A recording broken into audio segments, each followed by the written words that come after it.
So how's your divorce case affected by domestic violence? You could find fathers can find themselves facing domestic violence allegations all the time. It can feel very overwhelming, whether you've been falsely accused or there was an incident and something actually did happen. Either way, it can be pretty scary. It can be overwhelming. Feel like your rights can get taken away over something that happened in a moment, or maybe something that didn't even happen, and there's false allegations. So this kind of thing can be life altering, especially for fathers trying to protect their relationship with their children. You're trying to maintain your reputation. You're trying to make sure you see your kids.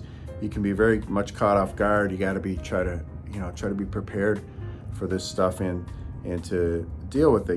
We see it all the time. Of course, we're here in the state of Michigan. I represent only men. We do divorce, family law work, and it certainly can come up a lot. People that are living together, they've lived together too long. They really should have split up.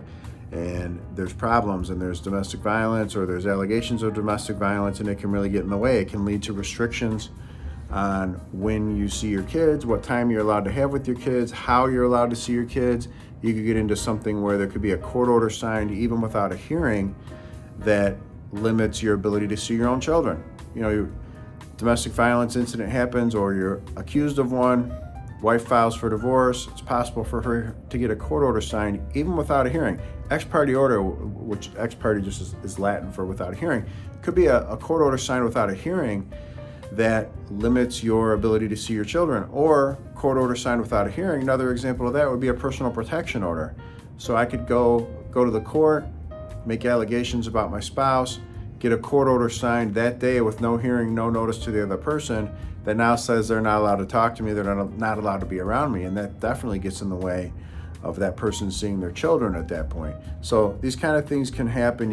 It's good to be aware of what's your best bet. You got to build a strong defense. First of all, don't plead guilty to things, don't get talking to things, get advice from somebody early on, but you have rights to see your children no matter what. They really can't take that away. It could be taken away from you temporarily, but you have those rights. You want to be sticking with that. You want to make sure that you get the proper advice. You want to make sure that whatever evidence you have, you want to use to your advantage. If there's witnesses that can testify as to what happened, you want to make sure you have those. If it's getting into more of a criminal defense sort of area, you want to make sure you're talking to an attorney that understands the criminal defense world as well as family law and divorce, because it can be, they're certainly intersecting, but they're very different. Criminal defense, misdemeanors and those types of things are at district courts. Those are local courts. Those are not county. In Michigan, the way we do things, a divorce is filed in a county. A misdemeanor, typical domestic violence charge is filed locally.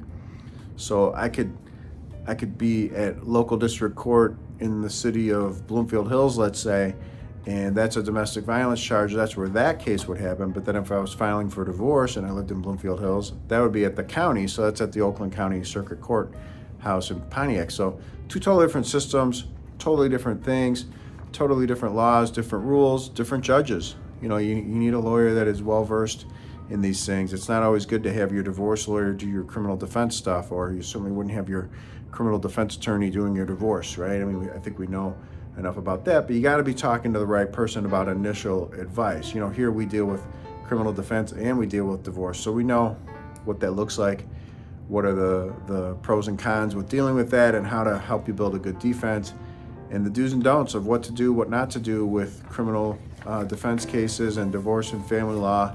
We know how to help you handle all of that. So, there can be a lot of different challenges with these. Or if there's a criminal defense, if there's a domestic violence case, whether there's witnesses that you need, whether there's even expert witnesses that you might need, that all could happen. And if you're defending your rights as far as custody and parenting time, you could be in a situation where there's a personal protection order and there's not even a divorce case filed yet, but you figure one's coming. One way to deal with that is to file first. There's advantages to being the first to file in a divorce case. So one strategy, if you're hit with a domestic violence charge, whether you did anything or not, is to get a divorce case going.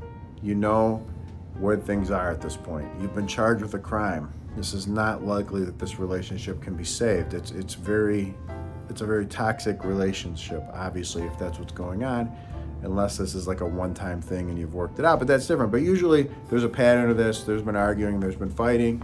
These are people that probably should have separated a long time ago, so you want to protect yourself. get a divorce case filed first can definitely help you. And then these other, you might have questions about, well, how does mediation work, or how does those other sorts of attempts at settlement. That can be tricky. It's kind of hard to mediate with someone who is feeling like they're not on equal ground with you. They're accusing you of domestic violence, or maybe you committed some sort of crime, or you got in a fight with them, or whatever happened, some sort of altercation. It's not likely that you can then sit at a table and work all this out. So you need the right advice early on to be able to properly handle that and make sure that you protect yourself.